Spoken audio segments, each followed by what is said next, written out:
Good evening, everybody, and welcome to the Town of Port Royal November Council meeting. First order of business, let's stand and pledge to the flag. Councilman Ashmore.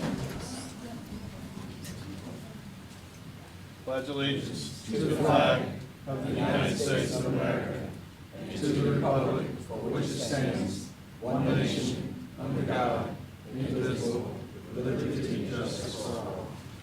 Mayor Pro Tem, please. Father, we thank you for this opportunity as we assemble before you. We thank you for the businesses that will be conducted on this evening, that it will be pleasing in your sight. In Jesus' name we pray, amen. Amen.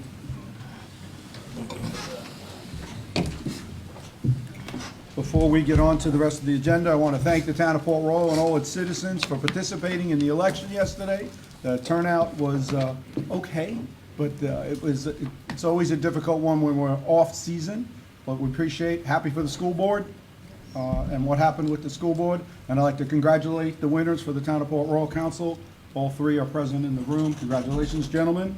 And let's get back to our business. We've got approval of minutes. We've got minutes from a council workshop on October 4th, public hearing on October 11th, council meeting minutes on October 11th, and then the executive session on the 19th, which was a special meeting, and the minutes just reflect that we had the executive session. No actions were taken. Make a motion to approve minutes from October the 4th, October 11th, October 11th council meeting, October 11th public hearing, October 19th special meeting. Thank you. Do we have a second? Do we have a second? Thank you. We have a second. Any further discussion, deletions, or additions? Hearing none, all in favor signify by saying aye. Aye. Aye. It's unanimous. Presentation, one we've been looking forward to. Jared Fralix, Beaufort County, Rebo Road. Welcome, Jared. Yes, Appreciate you taking the thank time you. and coming in tonight. Absolutely, thank you. And glad to hear that you're looking forward to it, so that's refreshing. Okay. I'm an optimist. That's right, I like it. It's the start of a process. Absolutely, and you couldn't be more correct in that. So this is indeed a process. So this is the start of a process, something that before you can start anything, you got to have a dream, you got to have a plan, and this is what that is. And our hope is that with this first step, puts the ball in motion. I actually had a recent conversation with DOT, and they're like, the hardest part of any project is not trying to find the hundreds of millions of dollars, is trying to get it started. So that's what we're doing here. The ball is started, and improvements are on the way. The most important thing on this slide here is the three logos down there at the bottom. So this, even though I'm the person up here presenting, this is not a Beaufort County project. This is a regional project. This is Beaufort County, City of Beaufort, and Port Royal project together. So even more so, Noah could probably get up here and give this presentation. He's been in much of the meetings, more than meetings than I have, and could give this presentation. I just happen to have the pleasure today, so I appreciate that. So Rebo Road. So when we talk about Rebo Road, we're talking about the entire 5.5 mile section. So from Boundary Street to the north, all the way down to the Russell Bay Bridge. And what we're trying to do is build a street that everybody can use and access. But once we got started with this, we said, you know what are we trying to solve? What is the exact problem? What's the purpose of even dreaming up this plan? And when we start dialing it back, it's clear as day that the purpose is safety for all modes of transportation. So vehicular, pedestrians, bicycle, all modes of people that use this section of roadway. And there's different sections of roadway. As you travel from north to south or south to north, you can feel it as you drive. You see it from the northernmost point at the City of Beaufort. You're in a municipal setting, then it gets into a residential setting, then it gets into a kind of industrial technical college and hospital setting, then it gets more commercial and a little bit more neighborhood at the end before you get to the bridge. So how do you make one plan that fits all? Well, the answer is you don't. You've got a couple different areas, and so we have a couple different cross sections throughout the project. But the great thing is, once you go and touch it, because we aim to improve the safety throughout the entire corridor, we can start adding on and make additional opportunities for improvement, for multimodal, as I mentioned, to gateway, and even streetscaping. So there's a lot of good things, but unless we address the main point, safety, we don't have the opportunity to bring up the other things. So I want to tell you about what we've done so far and the level of involvement and data collection. First, we started with people. So first we gathered a committee made of staff folks, again, from all three entities, the city, town, and the county. And then also Stantec was our engineer, traffic engineer. The great thing about Stantec is they're planners and engineers. So what we have is not just a planning solution that looks great on paper, but when we go to try to build it, we're not going to be successful in building it. They bring the engineering as well. So we also have traffic data, and then make sure what we're presenting is actual buildable. One of the interesting, I just gave the opportunity to give this similar presentation at City of Beaufort a couple of weeks ago, and the thing that I mentioned to them was, as you mentioned, this is a process, this is an evolution, and this is the first start of the plan. Well, City of Beaufort had did a similar plan in their Boundary Street Master Plan, and that plan started in 2005, and then Boundary Street itself didn't get completed until the end of 2019. So it's 14 years. What we're hoping with this combo between planning and engineering, that we're trying to short circuit, take some of the lessons learned through their master plan effort and bring that forward. And with this, so this gives us a springboard into the next part of the project and moving the improvements closer to be. So again, we had this advisory committee. We've met on bi-weekly calls. We've had focus groups, and you can see we're there in the meeting. That's in City of Beaufort in the bottom left, and then even walked the street and had scoping meetings to touch and feel the different parts of the project in the corridor. We've also presented this in an online format. We've had a lot of good participation, over 1,100 responses you see here, and really we've had more touch points than that. So altogether, between every different type of interaction, we've had pretty much 20% of the combined population of City of Beaufort and Town of Port Royal that have had some type of input or highlight into our website. Our website is reimaginereboroad.com, so you can go on there and find more information specifically to the project, the information that I'm sharing tonight, as well as other information, and it's still live out there, so you can take a look at that. The other thing is outreach meetings. So we've had 3 major outreach meetings, the first one being in April. So when we met in April, this was at TCL. We said, hey, look, we want you guys to tell us, and this was our consultant talking, what do you think about the project? What do you think about the road today? What do you think it should be? And the overwhelming response that we got was, what does it matter? I mean, you probably already have it designed. And that was the furthest thing from the truth. The fact that we didn't have any preconceived concept is this is exactly what we're going to do. We're just going to do what we want to do regardless of the comments. That was totally not the approach that we took. So again, we started in April. We had over 80 plus attendees at the workshop, and it was a great kickoff to the project. Then later, so obviously we had some good comments on that. What folks most hated about the project, about the existing conditions, what they wanted to see out of it, a lot of good comments.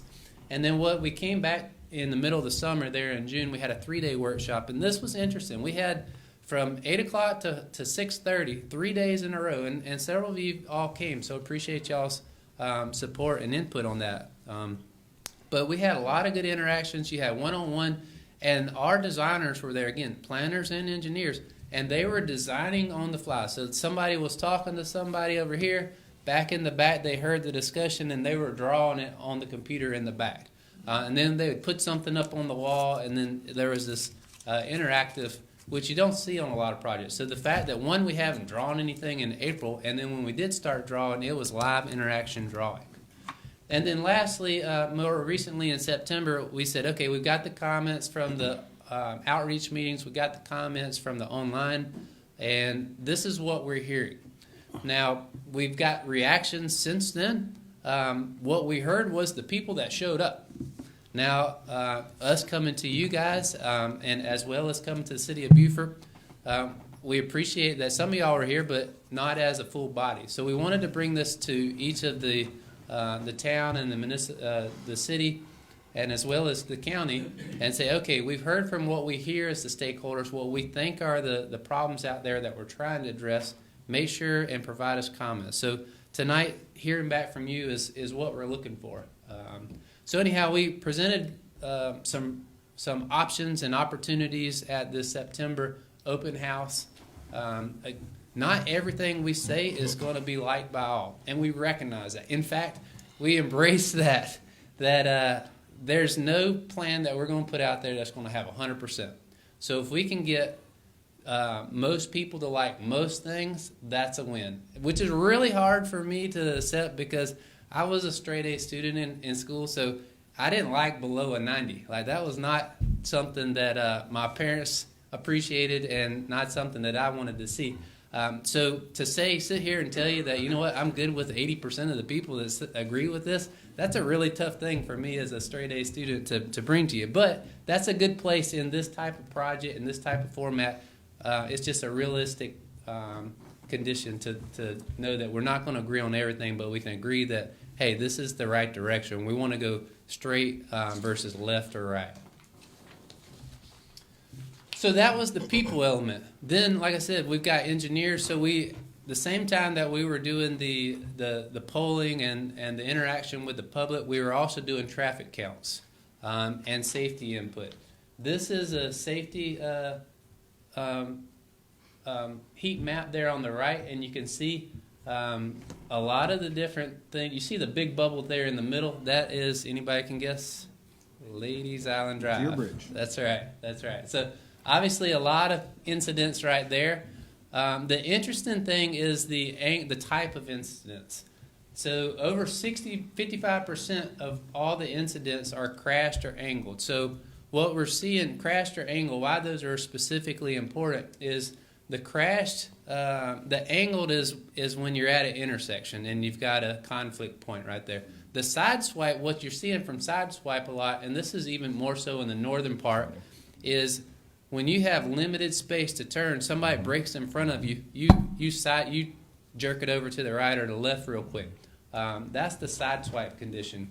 And a lot of that is because you either in the northern section, that's where we have the 4-lane section, so there's not a center median, or there's not a turning lane or a median there for somebody to get out of the way. The other interesting thing is we didn't just take the data from this year, and not even the last 2 or 3 years, but we went back 20 years. And the interesting thing was the data, really there wasn't a lot of growth or decrease in either way. Normally you see, okay, we just see growth all the time. Well, the northern section from Boundary Street down to Ladies Island Drive was actually decreasing, which doesn't happen a lot in traffic world. You just typically see the numbers off and to the right. That's growth. But as you guys are well aware, that's the opposite down here. You see the growth, you feel the growth as people are coming across the bridge, and then you can see them all turning, backed up in the right turn lane, trying to turn to Ladies Island.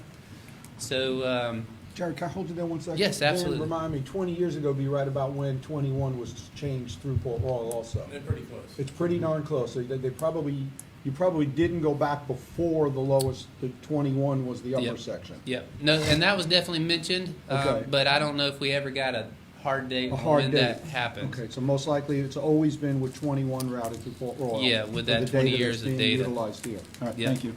Which again, that could be a big trigger of why you see that decrease over the last 20 Yeah, it's years. about Paris Island Gateway was widened that kind of mid-2000s. Yeah, I think it it- was redesignated for. Exactly, so I think that's right about it.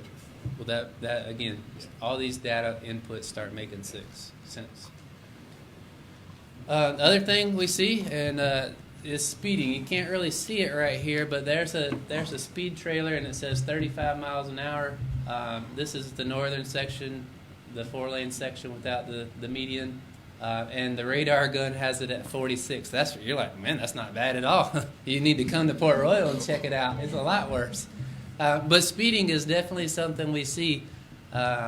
And the interesting thing is speeding obviously is an enforcement. When we say speeding to DOT, that's the first thing they tell us is, hey, you got an enforcement issue. Well, and that may be the case, but also a road drives how you feel how the road feels, and you drive according to the road. So if you have a wide open road, you feel like you can go faster. If you have a more closed in road, you kind of edge away from the wall or you move away from whatever object and you kind of slow down a little bit.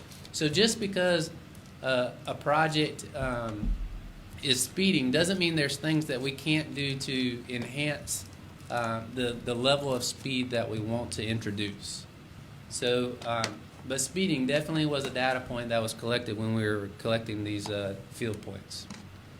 The other thing that was very noticeable was, again, the biking and walking conditions. This is just two pictures. The guy on the top right walking his dog. Somebody said it's just because they're people are used to walking on the right. I would say that a 5-foot sidewalk is standard, but it's really not the standard anymore. Really, that's close to substandard. You don't see a new sidewalk that's typically less than 6 feet, and then a multi-use is 8 feet or larger.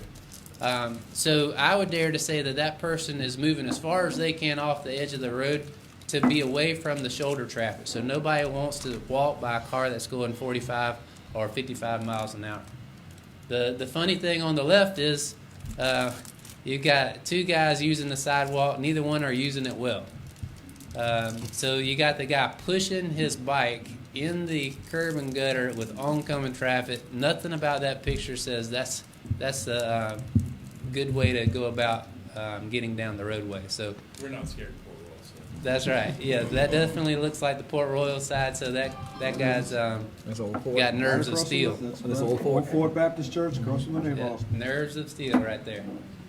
So again, when we say all modes of transportation, the 5-foot sidewalk is one thing, but 5-foot sidewalk being right next to the traveling public and the dump truck right behind it is just not a safe or comfortable feel. So if we're trying to encourage folks to use alternate modes of transportation or to get out there and have a walkable community, this does not elicit that response where, you know what, I'm going to go walk beside the busy highway. So what did the engineers and the planners come up with? I'm going to spend just a quick time starting from north to south, but spend most of the time down in the Port Royal. So just up north at Boundary Street, it was interesting is there's two options: the traditional intersection, some improvements to what's there, or a roundabout. So in the master plan that City of Beaufort did on Boundary Street, they actually had called out roundabouts there. The interesting part is the math is still the same math that it was 20 years ago when the City of Beaufort did that, that the roundabout works. And the reason it works at this particular intersection is it's a 3-legged intersection, and the movements, you have a heavy right coming off of Boundary Street on the Rebo and a heavy left going from Rebo to Boundary Street.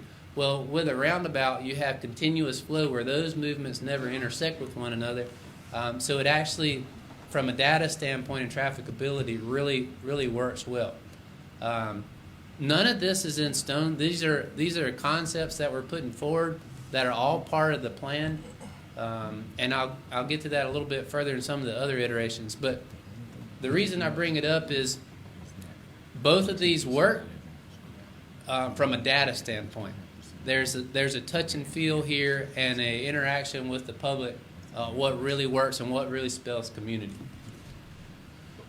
Jared, just to add to that a little bit, Yep. and it's really the City of Beaufort section, but it wasn't constructed originally because they stopped the project shy of that. That's The right. Boundary Street project didn't get to that point, due to funding to even consider whether that was going to be constructed or not constructed on the Boundary Street. That's correct? right. So it stopped at Green Lawn for Right. funding considerations. They did continue the undergrounding of utilities up to Repo as well as the site. No, just the undergrounding of utilities Right. and the signal. So they added a signal at Marsh, and Right. then redid the signal there at Repo. It was always kind of a phase two thought. That's correct. Okay. Yep. Good point. Very good point. So moving down towards Port Royal. So this is starting there at Mossy Oaks and Piggly Wiggly and Ace Hardware. So what we're doing here is the section basically stays the same. It's a 5-lane section. We still have a sidewalk on the I guess for this direction. We'll call it on the south side of the picture here, on the bottom side. But what we're presenting is a 10-foot multi-use pathway for the entire length of Boundary Street. So we have Entire length of Reebok Road. Rebo Road, excuse me. So what we have is a 5-foot sidewalk in some places. In some places we have nothing. So to have not just a sidewalk but a multi-use pathway, the entire stretch is definitely something that's not there today. What we also heard in the public meetings is we do not want this to look like Boundary Street. We do not want medians the entire stretch. That was probably the biggest overwhelming comment that we heard. However, so what we did was we strategically placed medians. Again, safety was the main thing, then access management. So trying to consolidate driveways, get people to signals, interconnect businesses with points of connection. That was the theme here. So right here, we are showing a pocket medium there right in front of the driveway in and out of Piggly Wiggly. So what we're trying to say is you can turn right in and right out into that driveway, but if you're trying to make a left out, go to the signal and make that safe turn movement at the signal.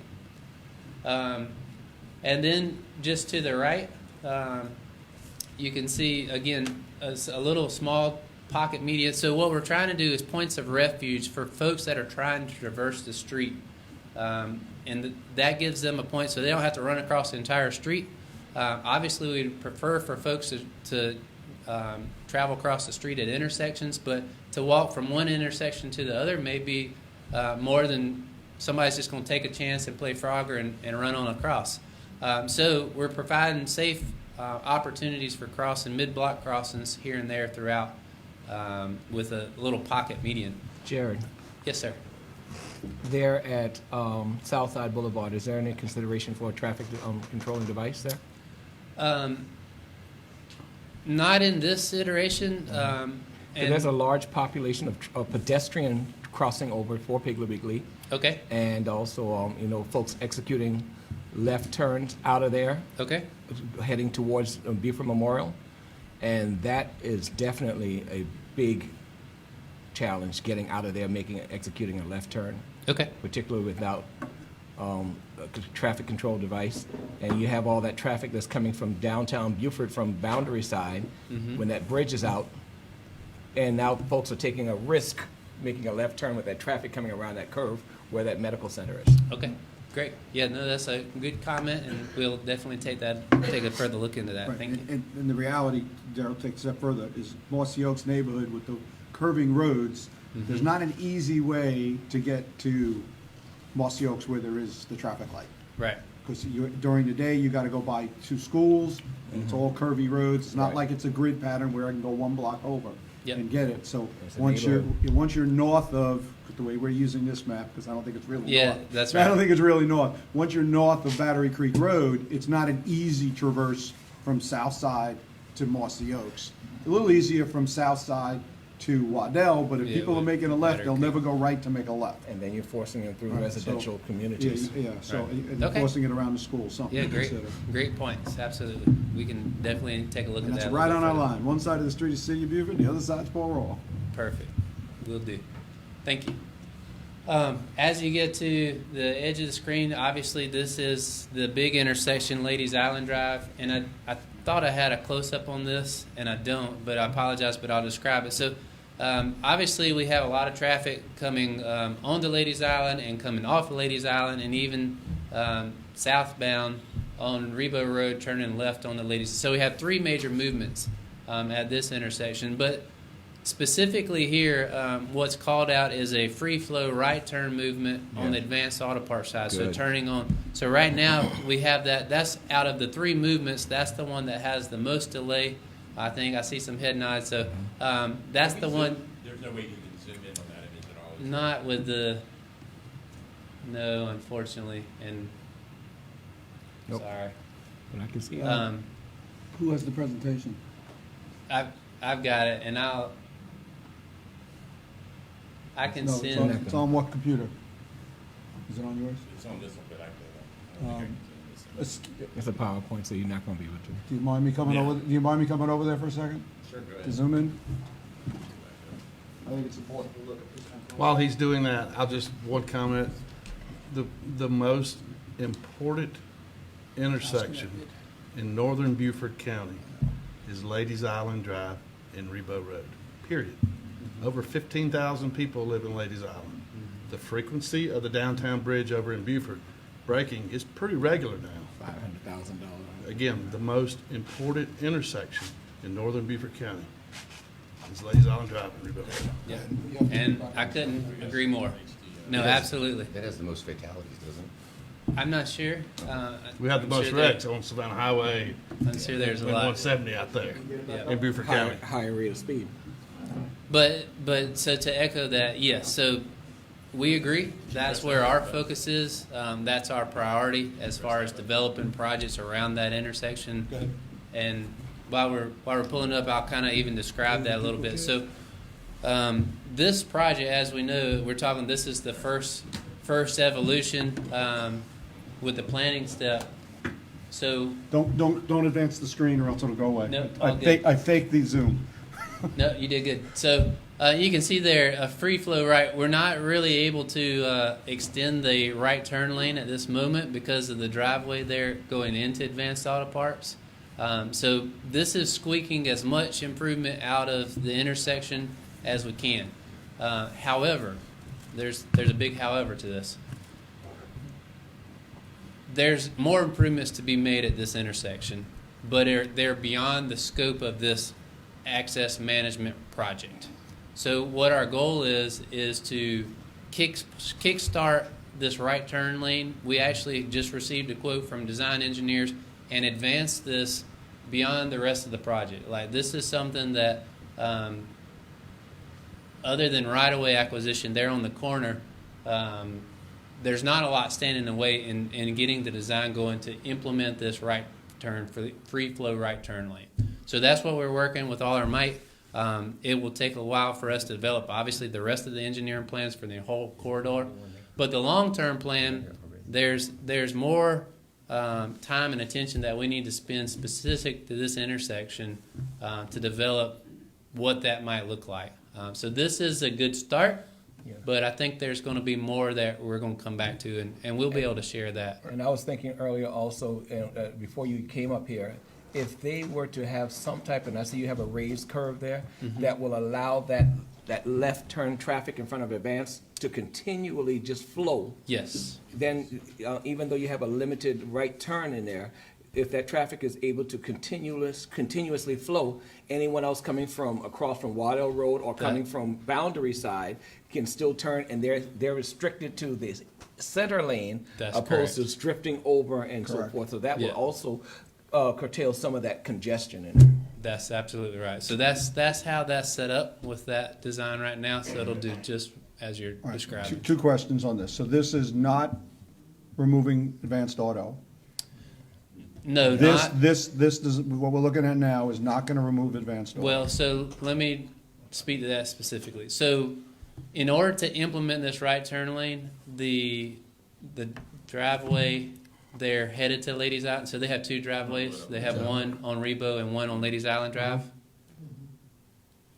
You just gotta leave it right there, yep. So they have two driveways, one on Rebo and one on Ladies Island Drive. In order to implement this we would have to close the driveway on the Ladies Island Drive of Advanced Auto Another Parts. risk. Yeah. That's the harder one to That's use. that's the hard. So what we've got to work with DOT, and we're working with the district traffic engineer right now with this scope that we're working up with the design engineer. In order to do that, we've got to make sure we make additional accommodations into their existing driveway on Rebo. So what we're proposing to DOT, there's a long left turn lane to Waddell that is underutilized. So what we're proposing is to take half of it and keep it as the left turn lane, and then the last half of it convert it into a turn into. Okay. So if you're heading on this screen from left to right, you would have a short turn lane into the driveway, the remaining driveway. So there's obviously some details to work out, but that's the concept that we're trying to work with. Explain to pedestrian how pedestrian crossing is going to work. So on this one, the pedestrian crossing, it doesn't reflect this on this exhibit, but there would be a push button, an additional crosswalk. You can kind of see the ramp there in the center of the radius right there. So there's a crosswalk that would go across, and then there would be a push button. So that's a free flow, so that's not ideal as far as pedestrian. But there would be a push button there, so if a pedestrian does get there, it would flash, and then that would create the conditions for them to walk across. Then they would be in a refuge area. The center concrete area is a refuge area. So then there would be another push button for them to press to get across whichever part of the intersection they're trying to traverse. And, Does that and answer? what would be the timeline on this? So Because Yep. you're saying this is an advanced timeline. That's right. And only a phase one of this intersection. So the design and engineering part is pretty straightforward and simple. We don't have any wetlands to deal with, OCRM, DHEC, so it's pretty straightforward. So that component of it is a 4 to 5 month timeline. The part that would take the most time is the right of way, and in coordinating with Advanced Auto Parts, how that driveway would be received, that would be the part that would take the most time, would be the right-of-way concerns. There's also some utility concerns. There's, I believe that's where the traffic signal box is on that corner, so we got to move some poles and stuff. So the right-of-way and utilities would be the long pole in the timeline. But if those were relatively quick, this would be something within a year that could go out to construction. Another year. It's a very heavy utility corner. It is. It is. So those are the two long poles in the schedule. But as far as the engineering and the design, our intent is to move that forward right away. One thing to mention where that's even coming from is last year, County Council created a sales tax committee to look and say, okay, should we do a sales tax for transportation? Obviously, at the end of that recommendation, so that was January through May timeframe, at the end of that recommendation, they presented to council, but also the green space sales tax was introduced. And what they said was no for now, but not forever on transportation. So county council invested $6 million for us to get started, staff to get started on the project recommendations that was provided by the sales tax committee. So we've been using that as our springboard and working on projects throughout the year. And what we said is, let's get started on some of these bigger projects, get the ball rolling, and then let's focus our attention on safety projects throughout the county. So this being one of those safety projects that we've said, let's dedicate some funding towards that. And that's how we're even able to attack this at an aggressive. But there's no funding to construct? Or Potentially, it just depends. We have to get a cost estimate back, and I mean, possibly, yes. So again, we it'd know be this about intersection has the attention of DOT as well. That's right. So we have. If we need to go to the state for funding for construct. That's right, and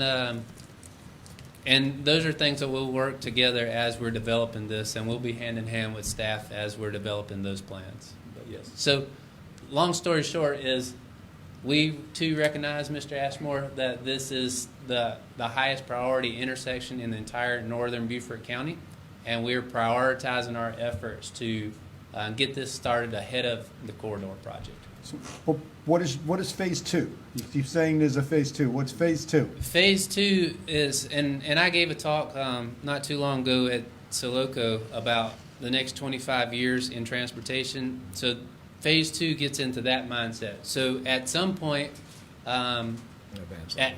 we need to look at other options like grade separated interchanges and more advanced interchange alignments. So all those would have major impacts and major costs associated with those, which would have to be further evaluated, which would create its own separate project.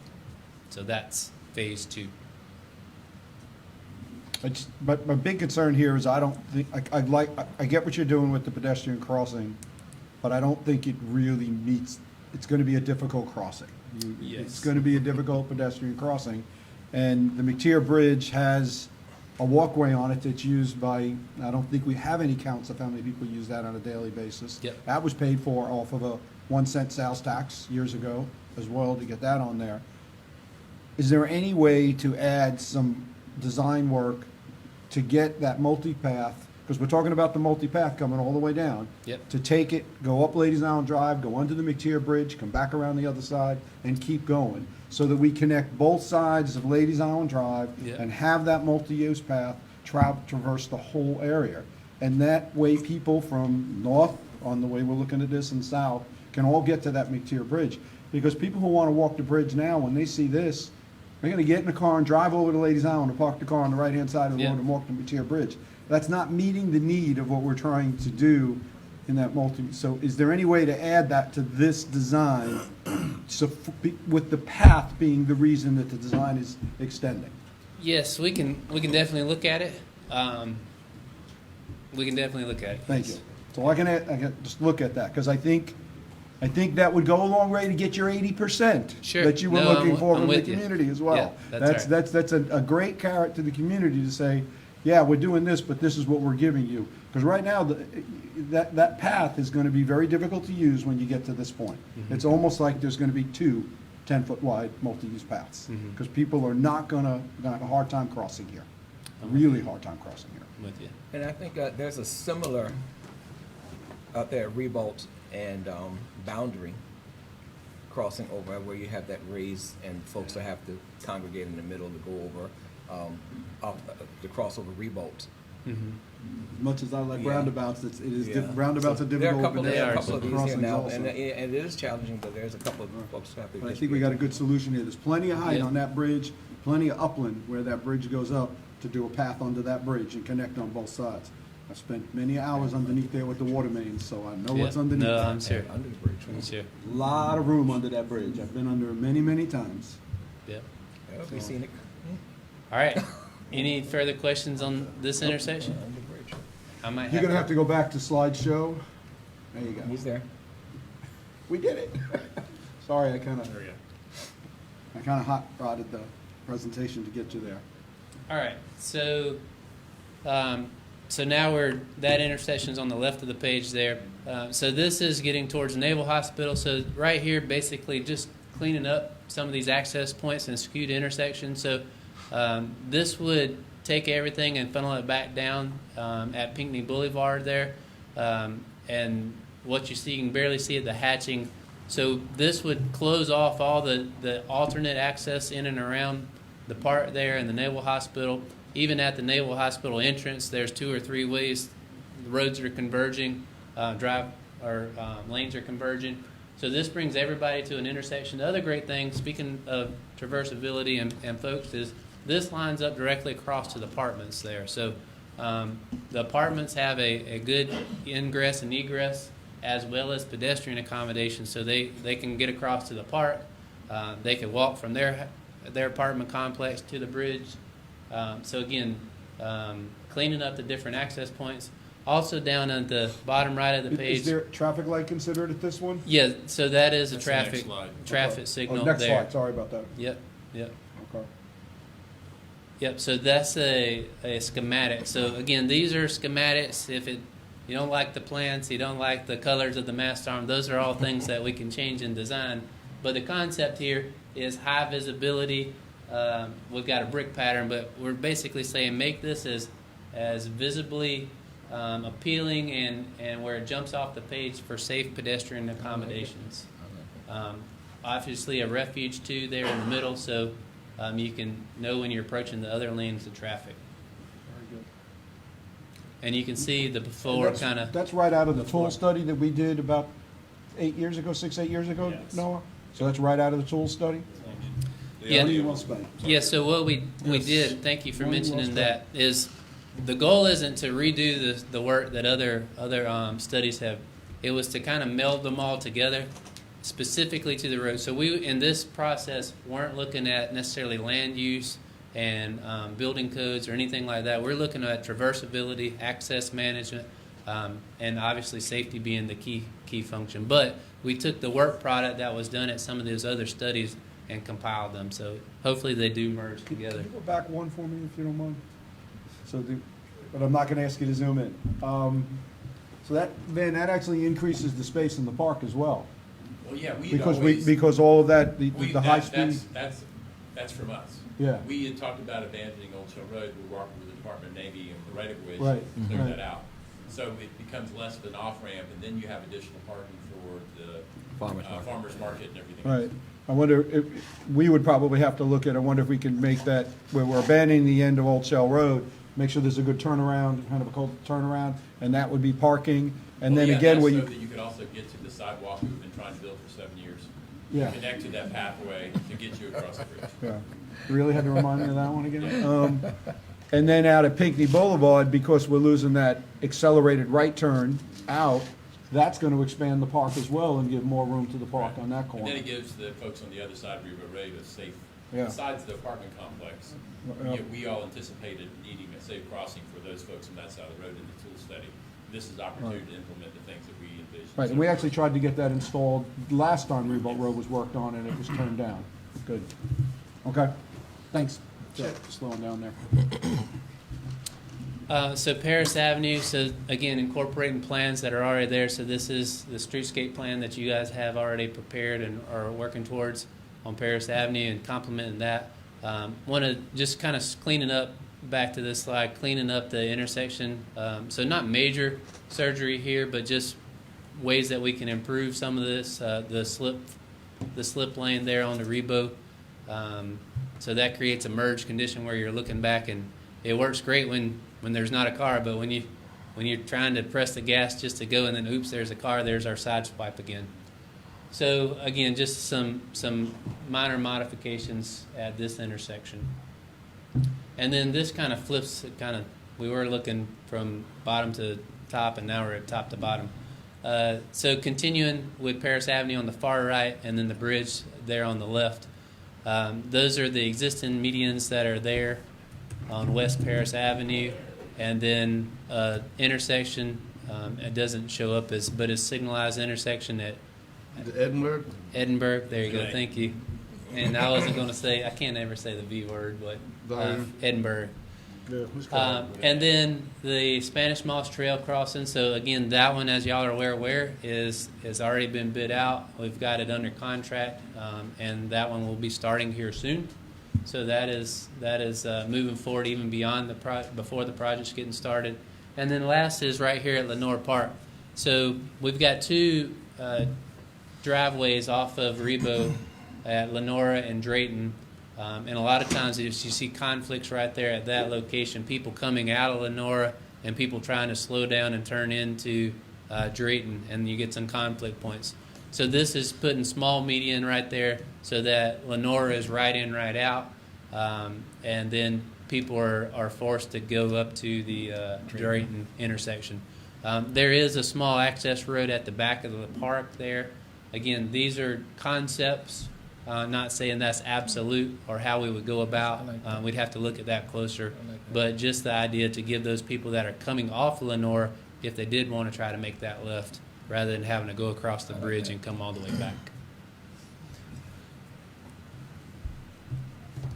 Spanish Moss Trail. So this is just an idea of what that crossing will look like. It looks like it kind of got cut off at the top, but this is a hawk signal. So hawk signals are kind of new age technologies. This is not something that that you would have saw a long time ago. We have one already in Beaufort County, or one of the first ones in the state to have a hawk signal on 170 at Robert Smalls there near Publix, where Spanish Moss Trail crosses there. So that's the proposed crossing there for the continuation of the Spanish Moss Trail from where it stops now. The current project is just going to extend it to Rebo, install this hawk signal, and then just shortly beyond Rebo Road will be where that current project will complete. So it won't connect in this iteration all the way to downtown, but at least it'll have the safe crossing accommodated in this hawk signal.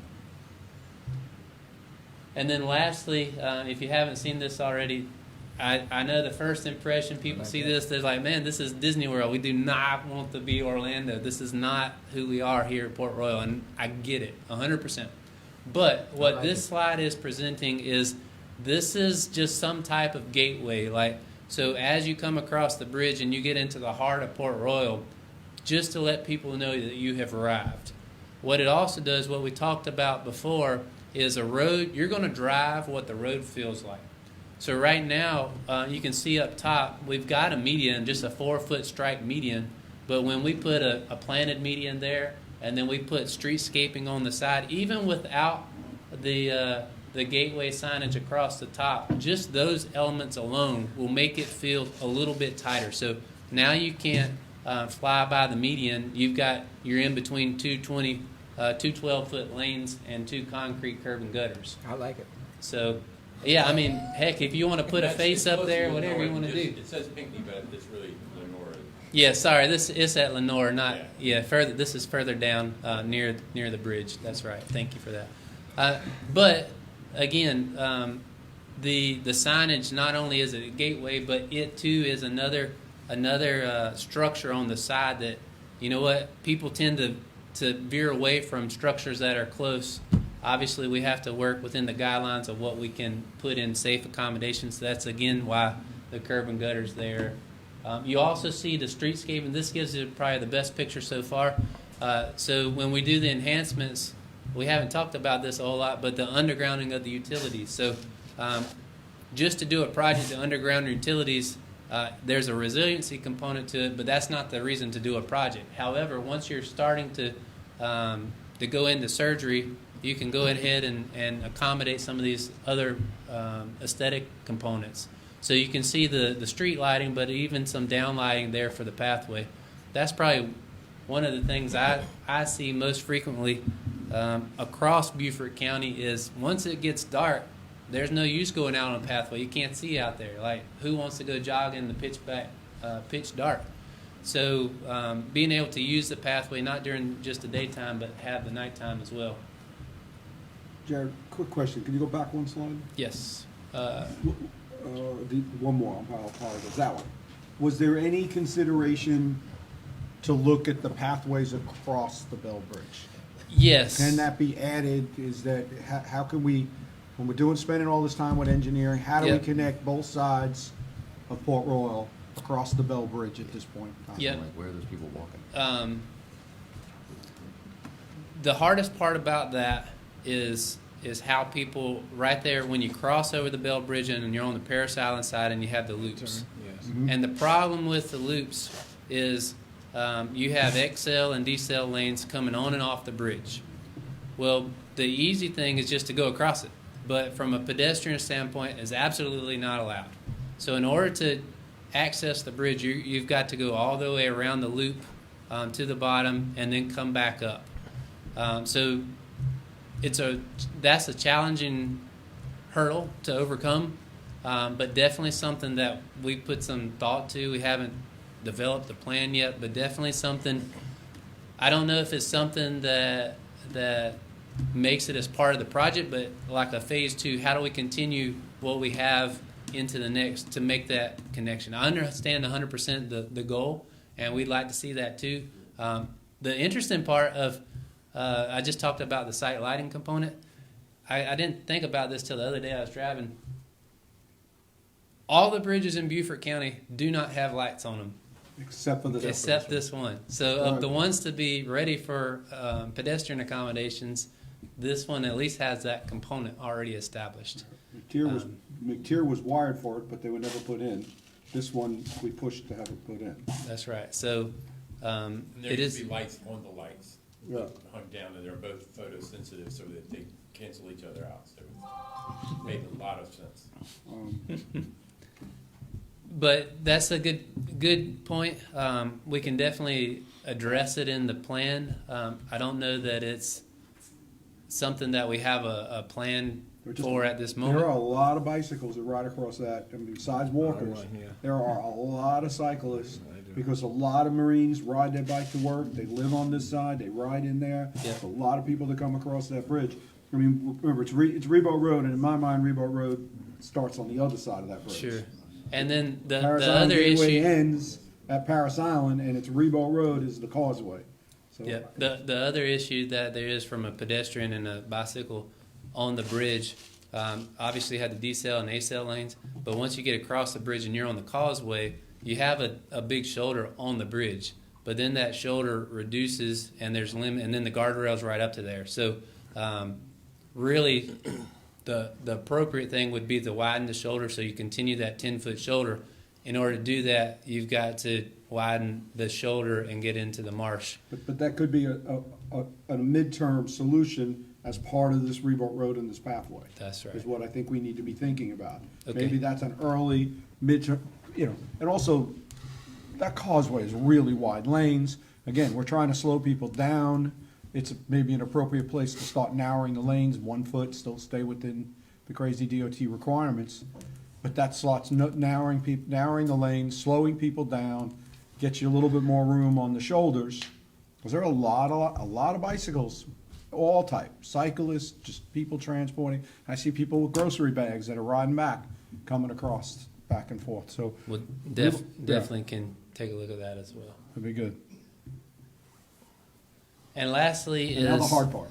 is money. So this all sounds great, but how do you pay for it? What's the cost of it? And probably should have flip-flopped these, but on the right side is the total cost of everything we described as far as the road function. So $45 million, and then the burying the utilities. So again, the component that we get out of that is the resiliency component, but then the aesthetic component. But it doesn't come at a cheap cost. You can see $17 million. So altogether, this is a $60 million project. These costs are in today's dollars.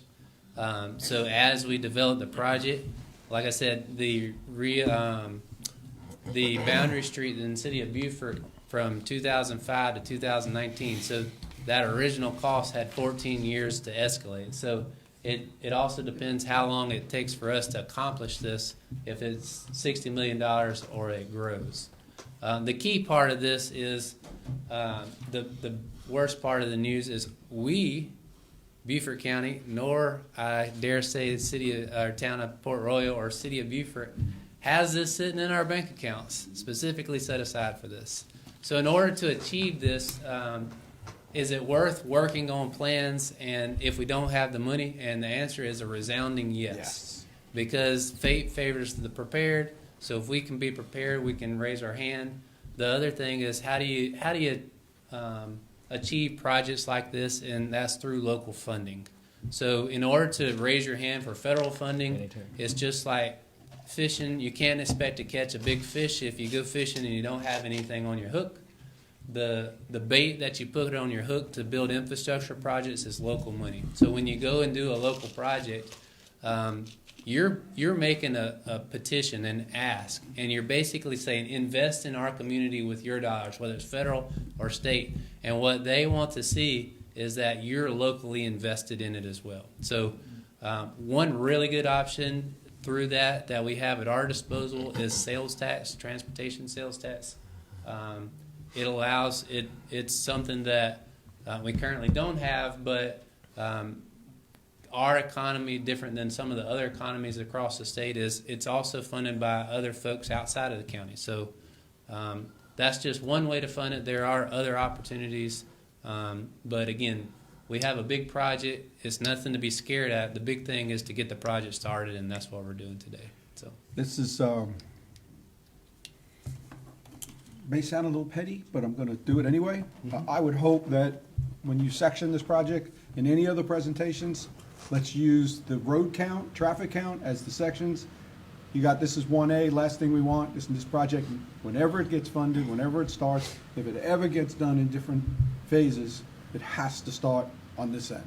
Because that's where the cars are, that's where the safety issues is. And the way it's laid out now, it's 1A to 3A, we're the last one, and if you're gonna phase it, we're gonna do 3A before 1A. Why not section this thing out the way the cars are traveling? Because the most dangerous sections are on this end, we should be 1A. Yeah. And every time it's proposed in the future, we should be 1A. Because that's the way that the safety issue, your heat map shows it, everything shows it. Last thing you want to do is phase it at a later date and say, we're doing 3A first. It just falls out of sequence, and I don't want ever to get lost. We've got the safety issue, we're the thoroughfare to Ladies Island. We need to be first when the funding becomes available. Yep. One thing I will mention to that is, it is a big project, and sometimes you have to phase projects just like that. Whether that's the correct phasing or not, we can figure that part out. But more than likely, the hope would be that we would design all the project at one time. Because also, in order to apply for federal funds, we've got to go through the NEPA process. What you hear going on 278, the bridge, we've got to go through that process. Now, it's not going to be quite as arduous because there's limited opportunity. There's not 19 different alternatives on how we're going to reroute Rebo Road. So, so when we talk about the engineering and the design, I think the hope and the intent is to design it all together. But the construction would be where we start looking if we have to piecemeal it and phase it. But yes, understood. I appreciate your comment. Yeah, two other statements. Has the engineers done a recommendation on speed limit yet? I don't know if that was described or discussed. We discussed it, yeah. I don't think it was built into the final If you design. need a proclamation from this board, from this council right here to say the recommended speed limit is going to be 35 miles an hour, let us know if you need that for the package, and I'm sure we can get that done in December, please. Yeah, and it was initially, obviously this corridor was 45. And we requested 35, we got it to 40. We got 40. Yeah. The causeway is still 45, they're coming off at 55. Yep. And if us that make that left turn on Lenore or Drayton know every time we feel like we're gonna get rear-ended as we slow down to get in that turn lane. I do know, I hear you. I think that's worthwhile ask. I'm not sure how successful we'll be on that. I know on Boundary Street project, we lowered the project. It was 40 originally. We lowered it to 35 during construction, and petitioned, the city at that time petitioned to keep it at 35 and got a resounding no From DOT. from DOT. Again, that project. I'm not sure how they would react, but it's definitely something. It doesn't hurt to ask, but I'm not sure. Like you said, it's gonna be a while before it gets there, but I feel certain that whatever council is sitting here later on would drive themselves up to Columbia and pound on the steps if we had to get that section at 35. So if nothing else, if we can do a proclamation right now while the design, and then for next month for 35 in the Revolt Road. We want to help you. in that No, way. absolutely. Sounds great. Council, anything else? I think we should open it. Go ahead. Go If ahead. you do move forward with the roundabouts, the 3 roundabouts, and like I said, if, would you have to acquire property for those? Yeah, there would be some right-of-way acquisition on the corners. And the roundabouts are not in the town of Port Royal. No, and I didn't really really address asking. that much. So If they're open. to obviously the acquiring roundabout property. at Boundary Street, then there was a roundabout proposed at Depot. There's a skewed intersection there, and then the third roundabout was at TCL. So there's no turn lane into TCL. We see a lot of rear ends and then side swipes at that location. So those were the 3 locations. I'll let the sister city deal with those. The only thing, again, if the roundabouts and narrowing does occur, I believe that this council is going to want to see traffic studies and modeling over the next 25 years to show that that's not going to push more cars to our section. That's the only way we could not push against that further. Yes. You know, because you and I know well that they can run the models to tell us what that will do with traffic patterns over years. So we would need to see that if they stick with that plan. Sure. I know there's a lot of discussion on their end, and we'll let them deal with that one. Anything else? No, like, that was just seeing if, so the county is open to acquiring property to make the project work. Yeah, not the county, but the county and the town Yeah. and the city, The yes. county and the city here. That's right, all of us working Got a together. representative from both of them here. Got a big happy family here, county and the city represented here tonight. So is there, there gonna be more where we're at now? What's the next public comment Yep. section? Absolutely. So what our goal is we've been to the city, now to town, and we'll take this to the county as well. And so we've heard from the public with our outreach and online and in person from our major stakeholders, and then to kind of rebuff some of the plan as we've heard different comments at city meeting, at county or town meeting, and a county meeting.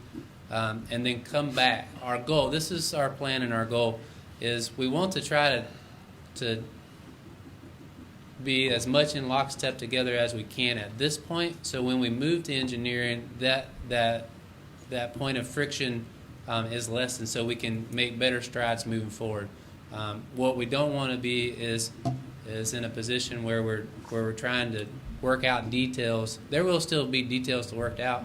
But in general direction, we all agree with the plan, so that we can work in lockstep. And then when we go and ask state for funding or federal funding, it's a choreographed ask versus one section not being happy because of X, Y, Z. So our goal is to redo some of these based off some of the comments we've heard.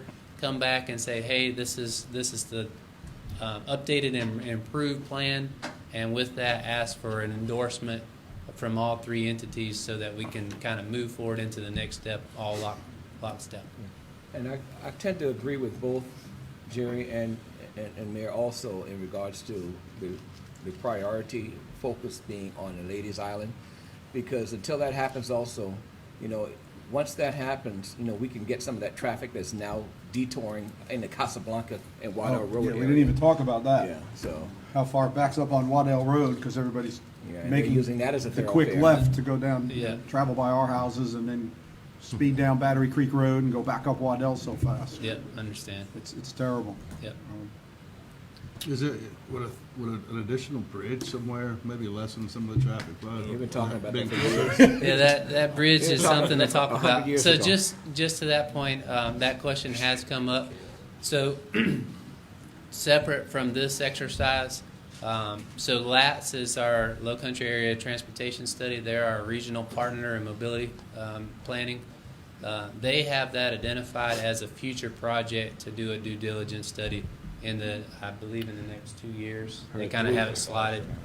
Bellamy Curve. So it Lands would there. be something that would be looked at by LATS. Sam's Point. Thank The you. infamous third crossing. Right. Jared, thank you. Yeah, I absolutely. appreciate Thank that very you. much. Appreciate the I opportunity. do, yeah, go ahead. I do want to open it up. I do want to open it up to public comment. Please remember, the comments are to us, the council, not to Jared. As you can tell, we're very invested in this project, and we'll make sure those comments get passed on. Jared, did you leave your phone on the chair, front row chair? Nope, that's yours, okay. I just saw a phone sitting And we there. prefer that they're pertaining to the throwing rural hers. sections of this Yeah, project. yeah, the comments to the Port Royal sections of the project, and if we haven't already said something that you're concerned about us focusing on, then let us know so that we can keep passing this on. Noah's here, he participates in all the meetings so that we can keep that information. Please come forward. I was just wondering, they're getting rid of the slip merge lane from Paris onto Rebo. I was just wondering if there's been a stack study done on Paris Avenue, because by getting rid of that slip lane, the traffic's going to be backing up pretty far, especially during, the rush hour that we Good have point. anyway. So just wondering that. Thank you. Anybody else? Go up here, we'll work our way back.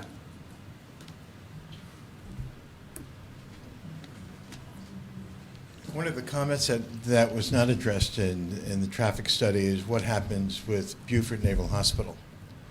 And if that does, in fact, in the next 5 years, transform from a military hospital into some of the kind of public facility, you've got a lot of traffic that's going to be coming in and out of there if in fact it becomes a conference center or a hotel or whatever goes into that place.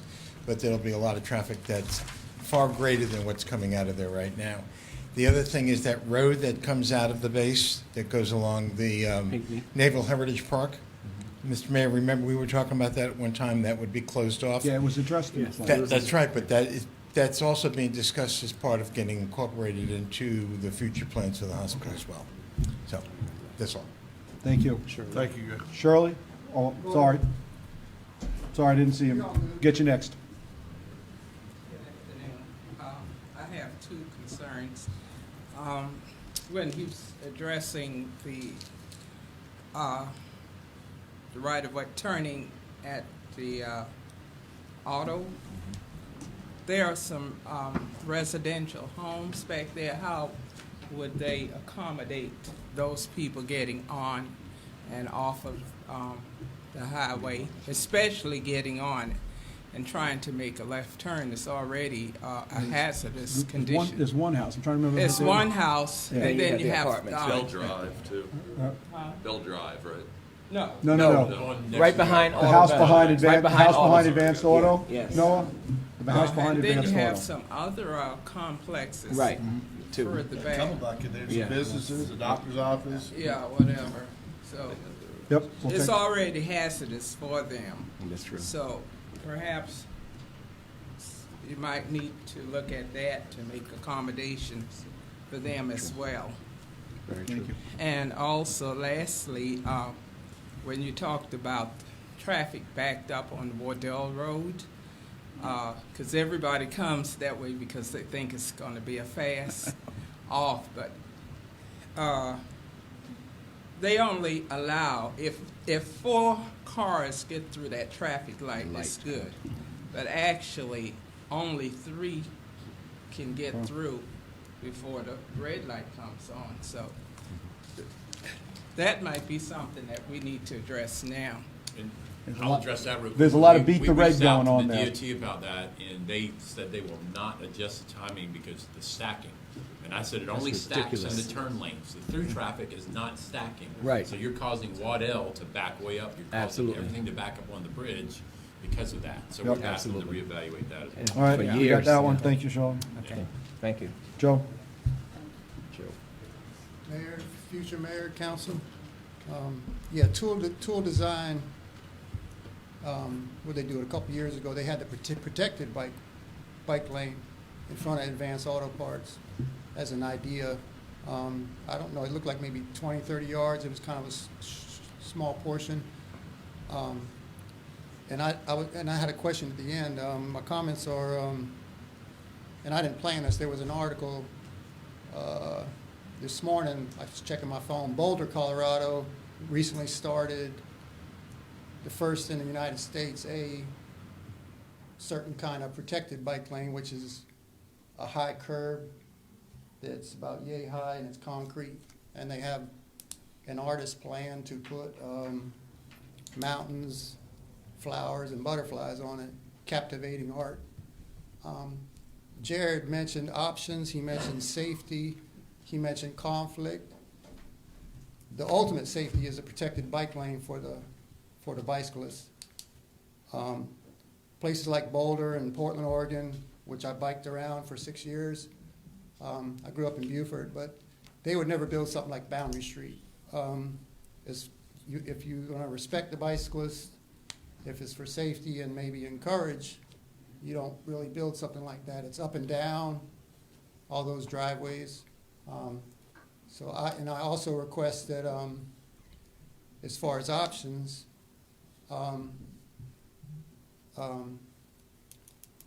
AASHTO has their green book, which some people think is the Bible of traffic engineering. Well, it's not. So that's why NACTO came out with their bikeway design guide in 2011, because it gives you what? More options. It doesn't say what to do, gives you those options. And if you ever go to Portland, Oregon, their old bridge, like downtown Beaufort, is the Hawthorne Bridge. I went over that thing probably 6 years, probably went over it 300 times. It was 6 feet wide, no protection. It's just the way it was. You just had to be there, you had to do it. But I looked up to 6 feet maybe over a year ago to see how wide it was, and it said 6 feet. But they had I moved from there and came back, and they had widened it. I was just like, wow. So I saw the number, I can't remember. But Gonna need you to wrap up, Joe. so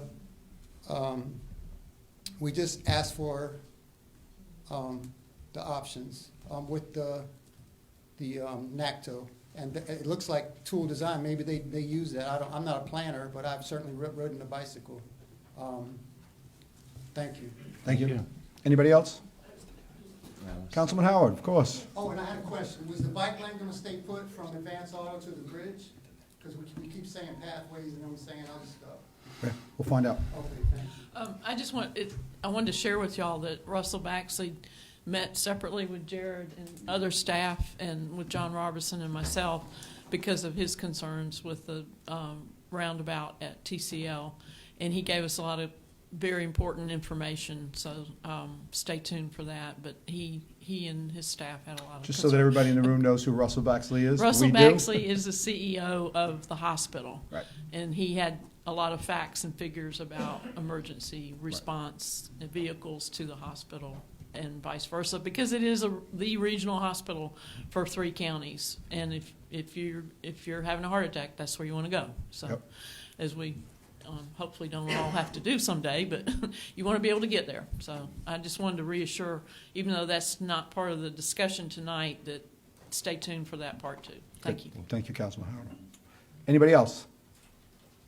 Okay, we'll just get back to our agenda. Thank you again, Jared, for that presentation. It's in our deck.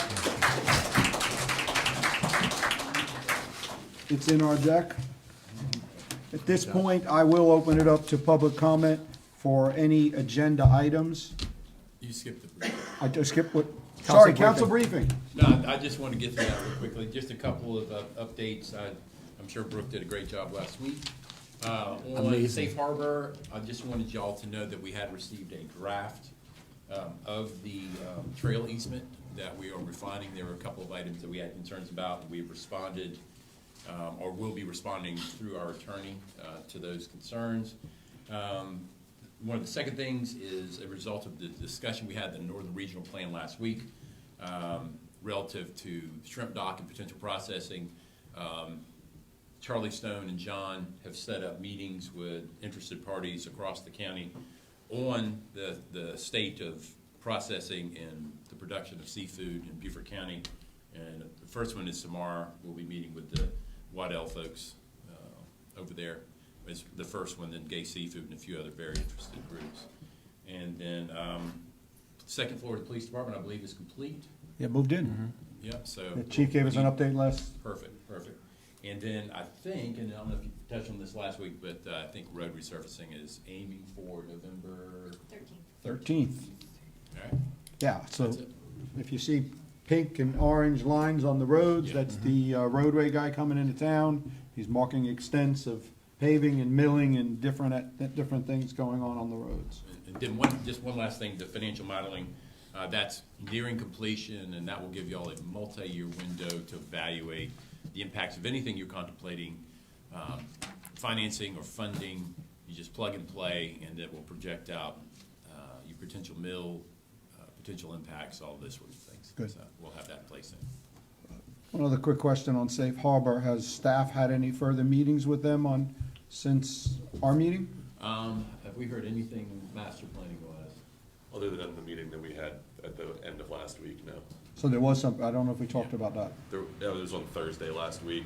We had a meeting about the marina master planning. Correct. So everything from the terminal building south, a small tract up north of the terminal building slab. They've got a lot of revisions to make. I'm gonna hopefully have a meeting with Dan Kiefer, their landscape architect, here soon. So it's not ready yet for us. You're still working with them. No, we had some concerns about the footprint as well as the size of the green space that's prescribed in the development agreement, and told them to back and revise those items. So they have been, again, provided past planning, visioning documents, trying to hold them as close to the spirit of what those past documents laid out, Design Collective and Wooden Partners, making sure that it meets the spirit of what the town looked at over the past 20 years. Very good. That's it. Council, any questions for staff? None, sir. Not, I'll open it up to public comment for any agenda items tonight. And I think Les Akers, I think yours is an agenda. Please don't forget, address all comments to council. There's a timer over my left shoulder, your right. Okay. I'm Les Ager, 1514 Old Shell Road. I'm here to discuss the property for development on 14th Street between London and Richmond. Specifically, that we had the walkthrough last Friday, and about 20 people were there. I know the developer's been here a couple of times, and they've shown the maps and things like that. The most important thing that I want to tell you is that the property walkthrough happened, and that was a really good thing, because I had looked at the maps and heard the discussion, and I still had a lot of questions about what was going on. But being there on the site and having Noah have a better map and us be able to ask questions with everybody there, all of my questions got answered. So the moral of this story is I'm going to suggest that the council wants to have that kind of walkthrough on any major development that we're doing, because I think it's an easy way to limit the friction of people having questions and not understanding where the line is on the map. Because the flags were on the ground, we could look at them, we got lots of answers to questions and things. Beyond that, now that I've had a chance to actually analyze what we've talked about that day, I'm not sure that we can put a boardwalk across that area without really doing some damage to the habitat, and I'm not sure it's a good idea. And just saying that we have stormwater money that we can do it, or it's possible for the town to do it, is not a good enough reason to say we should do it. So I would like to suggest that we need to give a whole lot more thought to how the pedestrian trail ends closer to the pond there, and whether or not we really need to have a jump all the way to Richmond. All right, because the flags are way out in the pond and things. And you guys were there, you know where they are. Okay, so that's what I would like for you to consider. Thank you. Thank you. Thank you. Thank you. Anybody else? If not, let's go ahead and move on to first readings. Van? All right. Ordinance 2023-20, an ordinance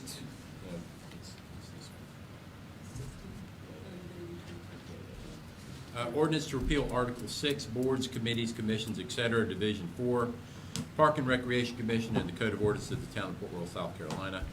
We've discussed this several times. There was a lack of activity by the Parks and Recreation Commission, so it's recommended that it be dismantled and that any projects moving forward be done through ad hoc committees. It falls into Public Works, right? Yeah. What's the pleasure of council? I move that we approve first reading 2023-20. We have a motion. Do we have a second? Second. We have a second. Any further discussion? I guess I have one item, Van. How quickly could we stand up the Sands Beach Road Technical Advisory Committee? Is that whatever we're going to call these ad hoc committees? Yes, it's specific to project, Yeah. How could you, as quickly as you want to, you're gonna have to get volunteers, those sorts of things. I would think we need to start planning that project kind of around the first of next year, so maybe Yeah. start looking for volunteers to put a committee in place by January. Okay? Any other discussion? No. Is that Public Works is aware of what's happening, and they're gonna be checking parks? Good. All those in favor signify by saying aye. Aye. Opposed? Unanimous. Second readings. All right, 2023-16, an ordinance to authorize the town manager to convey excess real property to facilitate development within the town described as Beaufort County Tax District 110, map 11, parcel 0095. This is property located at 1310 London Avenue. The request was to provide more space. As you recall, there was some discussion relative to the width of that conveyance, typically it's 8 feet. In some sections, we're looking at 10. I'll blow this up a little bit. This is the property or the project that was referenced recently in public comment. And some modifications were made to shorten that conveyance to not impede or have any sort of impact on the shrubbery or anything that abuts that wetland. Let me zoom in on this a little bit. And just so you know, this was updated on 11/3/2023. It gives you somewhat of an idea. Let me pull up.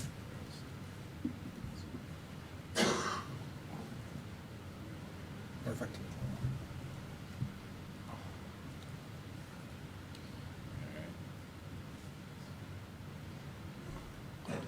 So, that is, I believe this is, that's Richmond. This is Linden Avenue here, just to give you some sort of idea. And that's coming off of Linden Avenue. Probably blew it up just a little bit too much, but let's pull it that way. So the property we're conveying is now going to end at where the road starts peeling off, instead of where it was before. Perfect. That is correct. That's exactly what we talked about. It'll end at the end of the last, where the last house would lie along the pedestrian path. And then likewise on Richmond. Same thing likewise on We Richmond. stopped it at the southern end of the residential lot that's proposed. Yeah, there you go, thank you. So, Scroll down a little more, right there, perfect. so the conveyance on the 13th Street right-of-way will terminate right there on the east side of that last house.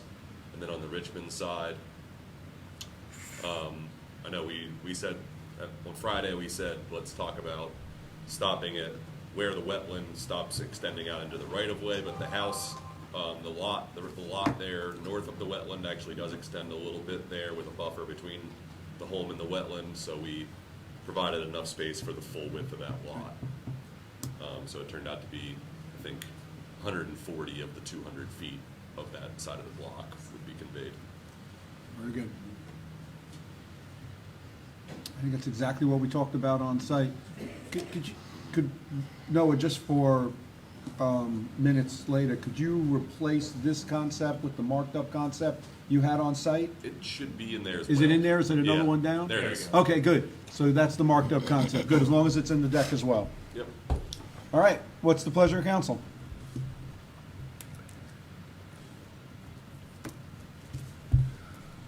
Fine, I'll pass the gavel to the Mayor Pro Tem. I make a motion, we approve ordinance 2023-16 as submitted. Okay, hearing that, a motion by Mayor Joe to approve amendment, amendment 2023-16. Do I have a second? I'll second. Second by Councilman Phillips. Any questions? No. All in favor of the motion, let it be known by aye. Aye. Motion carries unanimous. Thank you, Mayor Pro Tem. I don't ever use it, so it's okay. I only use it to pass the gavel. Thank you, sir. Next ordinance. Yeah, ordinance 2023-17, an ordinance to authorize the town manager to convey excess real property to facilitate construction of sidewalks within the town described as Beaufort County Tax District 110, map 10, parcel 0103. This is property located at 1102 13th Street. This request is in compliance with the sidewalk construction program. This is Madrid Avenue, and this is 13th Street, and this is the property in question that would be impacted by the conveyance. What's the pleasure, council? I move that we approve 2023-17. We have a motion. Do we have a second? Second. We have a second. Any further discussion? Hearing none. All in favor signify by saying aye. Aye. It was unanimous. All right. 2023-18, an ordinance to authorize the town manager to convey excess real property to facilitate construction of sidewalks within the town described as Beaufort County Tax District 110, map 10, parcel 0155. This is property located at 1210 Madrid Avenue. That's the property you see here in location. This is 13th Street, and this is Madrid. It is also in compliance with the sidewalk construction program. What's the pleasure of council? I move that we also approve 2023-18. Do we have a second? Second. We have a motion and a second. Any further discussion? Hearing none, all in favor signify by saying aye. Aye. It's unanimous. Last one. Ordinance 2023-19, an ordinance to authorize the town manager to convey excess real property to facilitate construction of sidewalks within the town described as Beaufort County Tax District 110, map 11, parcel 0045. This is property located at 907 10th Street. This sidewalk is already being constructed, but the owners expressed an interest in participating in the sidewalk construction program. Obviously, it is connecting sidewalks, and basically what we'd be doing is conveying the additional late fee. Pleasure of council. Because we love connectivity and sidewalks in our town, I will make a motion that we approve 2023-19. Do we have a second? Second. We have a second. Any further discussion? Hearing none, all in favor signify by saying aye. Aye. Do we need to have the executive session? I'm not sure. I wasn't here. I'm not sure I was left on the agenda. You asked for it at workshop. Okay, we only have the one applicant? We received another application after the interview was scheduled, same day the interview was scheduled for zoning board last week. Is the applicant here? For ZBOA, he's not present? Is the applicant present? The second applicant, is he? Second applicant is not present. Is not present. Was there a deadline? I think it's up to the discretion of council to decide whether you want to 'Cause I'm receive saying- additional applications. There was the interview period that was open. Y'all conducted the interviews. Yeah, I think we need to move We forward. did this for the redevelopment commission, we extended it. It's up to, listen, we really, I guess we need to make that affirm that once they're the interviews occur, they're closed. Yeah, because I mean, what's going to prevent someone from coming in and applying Yeah. again tonight? Well, Pleasure? Well, it's not an action item, yeah, it's a question. No, there is regarding- an action item to appoint the one person Okay. that we did. But, so, But there's no motion to go in executive session. You move okay, to council. and we've interviewed that individual, and there's only one Correct. that applied, right? Correct. The other one was after the interview. Is that applicant here tonight? Yes, Steve's right there. Okay. Oh, well, in that case, do you all want to interview him? So then there will be, so we need a If he motion to agenda, we need a motion to Yeah.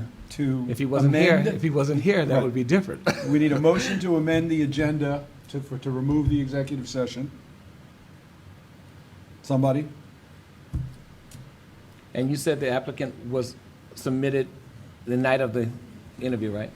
No. We received a second application the same day that the interview. Oh, the same day occurred that, at the workshop okay, so last week. that was timely then, okay. I'll move that we amend the agenda. And to do, To- to to- remove the executive session. Yes. Yeah. We have a motion to amend the agenda to remove the executive session. We have a second. Any further discussion? Hearing none, all in favor signify by saying aye. Aye. So then the second thing that would coincide with that is then we are not going to do the appointment of the ZBOA. Until Because next. that's the one that there's a second applicant. Correct. We will, Unless there's a motion made by somebody on council to make an appointment. Then you right, guys can vote right, it up or right. So down. the next motion will either be to amend the agenda to not do the ZBOA, or a motion to appoint Steve to the ZBOA. We have two applicants. We have only one applicant. Oh, one applicant, I'll okay. make a motion to appoint Steve to ZBOA. We have a motion to appoint Steve. Do we have a second? Do we have a second? I'll second it. We have a motion and a second. All in favor signify by saying aye. Aye. Steve, you have been appointed. Remember, you asked for this. Thank you for your service, your volunteer. Remember, you asked for this. Just wanted to do that. It was a long way to get around to that, but it was the right way to do it. And then we have Beaufort Jasper EOC. Is that applicant present? Sorry. It's a council seat. Seat. Right. It's currently being served by proxy of Charlotte Murray. Mayor is actually the commissioner, and Charlotte serves as proxy instead of the mayor. Can we postpone this till the new council is set, or is the timeline too important? The term is the end of November. So we have to do it today. Well, there's nothing that prohibits us from appointing the individual. No, Okay. just asking a Okay. question. Just return. She's not here, but she did express an interest in wanting to continue. Make the motion. I move that we reappoint Charlotte Murray to serve as proxy for the Beaufort Jasper EOC. Well, in fact, I have to recuse myself. No. No, you know, you're can't. appointing a council. You've got to appoint one of us for, yeah, and then that person Okay. can give the Well, proxy. to- because I'm an employee, I guess I have to recuse myself. Probably so. I'm an employee of Beaufort Jasper EOC, so. We still have 3 members, so we still have a quorum. I'll make a motion to appoint Kevin Phillips as the Beaufort Jasper EOC Board of Directors. I'll second it. And you can appoint whoever you want to as your Perfect, yeah. proxy. That's perfect. I'll second it. Any further discussion? Hearing none, all in favor, signify by saying aye, except for you. Aye, it's unanimous. Thanks, Kevin. Thank you. All right, we have gone over this a number of times. A number of us have worked on the Cherry Hill Park and getting that in place. It was a very, very proud moment for all of us. We're just going to extend our contract and start maintaining it. That was the agreement we made with them. Yes, sir. And that was what I committed to a long time ago through a proclamation. So what's the pleasure of council? Kevin, this was yours. You Yep. claimed it. Make a motion that we approve the memorandum with the Cherry Hill Park maintenance. We have a motion. Do we have a second? Second. Any further discussion? Hearing none, all in favor, signify by saying aye. Aye. And last, Sure. Just real quickly, it's part of the application process for the speed humps located in several different locations throughout Port Royal. Those particular to the DOT, there are a couple of comments they made that we needed to address to kind of fill the application, and one of those things was an endorsement by council for these speed hump locations. And so, before we move forward, Van, Yeah. I have a little bit of a concern right now. all right, We only have 4 members here today, and I believe 2 of us have to recuse ourselves from this. Kevin and I both live in the area where these speed humps are gonna be involved with the traffic patterns past our homes. Is there one on Drayton Drive proposed? There's not one on Drayton, but there's leading up to Drayton to slow the traffic because it's on West Vaughn. And it's gonna force more cars down this is Drayton all right there. once you put them on Lenora. I just feel like I need to recuse myself. I assume that you're gonna take the same stance now that I mentioned it to you. But I think this one needs to be postponed to next month. I'm sorry to say. Can we amend the request and cover the ones that aren't y'all, so that we can move forward Yes. with Casablanca? Absolutely. Okay. So let's make the amendment and do Casablanca tonight. I move that we amend the agenda, not the. No, just amend when we do a motion, Yeah. somebody make a motion we don't want to to delay endorse the process. Casablanca Now, one. do we have to, are we endorsing specific locations or the concept of speed humps? I think it's just the concept, Speed because tables, those are, these exact locations are still being fine-tuned by the engineer. So this is just And saying these are we're speed okay- tables, Or right? distances These are for tables. Okay intersections with and speed so humps forth. on this road. Or where we're potentially located? So let's just do Casablanca tonight, so that there's no Keep it controversy. clean, that's fine. So Yeah, there's I'd no like- controversy. I'd like the process to continue. If there was one more council member, then we could still have a quorum, but we can't have a quorum. So, all right, so we need a motion to approve the speed humps on Casablanca. So move. We have a motion. Do we have a second? Second. We have a motion and a second. Any further discussion? All in favor signify by saying aye. Aye. Sorry about that. I should That's have brought that up. I meant to do that, but we were a little busy this week. Okay. All right. Important dates. Friday, November 10th, this Friday, Veterans Day, our office will be closed. Tuesday, November 17th, Redevelopment Commission meets at 4:30 PM, hopefully to 5:30 PM. Monday, November 20th, Metropolitan Planning Commission at Beaufort City Hall from 5 to 6 PM. And Thursday and Friday, our office will be closed in observance of Thanksgiving. And just one other thing, I believe we have Northern Regional next Friday. I think it just- Northern Regional's at 9 AM next Friday, the 7th, what is it, 10th? Or, I'm sorry, the 17th. That There's Tuesday date for redevelopment commission is incorrect. Yeah. We need to change that. Okay, Yeah, 14th. we probably should look a little bit ahead. Christmas tree lighting, let's start getting it out there. The date will be the 6th, So, is that right? let me pull it. Yes. I think you're right, but I want to just be certain. First Wednesday of the month. I think we got an email in regards to this one. Yeah, just to get it out in the public, but it should be the 6th. Yes. Okay, Christmas tree lighting on the 6th, so there will be no workshop, and then the meeting on the 13th. Good, just wanted to start getting it out there. Christmas tree lighting. Perfect. And And because, November the 18th, we still got the Pride Festival. Is that right? Is that coming the forward? 18th, yes, sir. Is that right? Yes. Okay. Right, And anything because- else? And because this is so dear to me, because I went to nursery school here, and it's a part of the National Historic Registry, Penn Center is having their Penn Heritage Celebration starting tomorrow through Saturday. And the alumni will be there? I went to nursery school there. So be prepared also, because Saturday we'll have road closures on Sea Island Parkway for about an hour and a half. Thank you for letting us know about that. What are the hours of that, just curious? Excuse me? The closures, the road closures. 8:45 to 11, I believe. Saturday morning. Saturday morning. Stay on Popper. Yes, and that starts from at the intersection of Martin Luther King to past St. Helena Elementary School. That section will be closed. And of course, Martin Luther King will be closed because the parade terminates there. Saturday, Veterans Day, yeah, so I guess we have two. So you're going to have Beaufort boundary closed and a part of Sea Island Parkway on Saturday. So either come out and celebrate or stay at home. I'll open it up at this time to public comment. For anybody who has any items that are non-agenda, please come forward. Remember, the timer's above my shoulder. Please address your comments to council. Mayor, Council, my name is Scott Clark, 1012 11th Street, President of the Friends of Port Royal Cypress Wetlands. I just wanted to let everybody know that we started today on the water level control structure on the south side of the main wetlands. Purpose of that is to control the water level. Is it just And- boards? Just No, it's going to be an that's how actual- we're done. Mechanical? It's going to be an So actual, you know, no, it's going to be an all actual dam. Oh, Is it wow. earthen or concrete? It's concrete. Yes, it's concrete dam. So Manually or Just on that one side, one wetland. just on the south side before it goes under the small bridge. Perfect. It's going to take about 5 to 7 days. Great. Thank you, Scott. Nice, Again, thank you. Thank you for all you did. Wonderful Yes. opening with the artwork. Yes. I think if you Alley, haven't seen yes. the alligator, go see the alligator. Alley the alligator. Allie the alligator got nicknamed, with the little man in his nose. You look close. Any other public comment?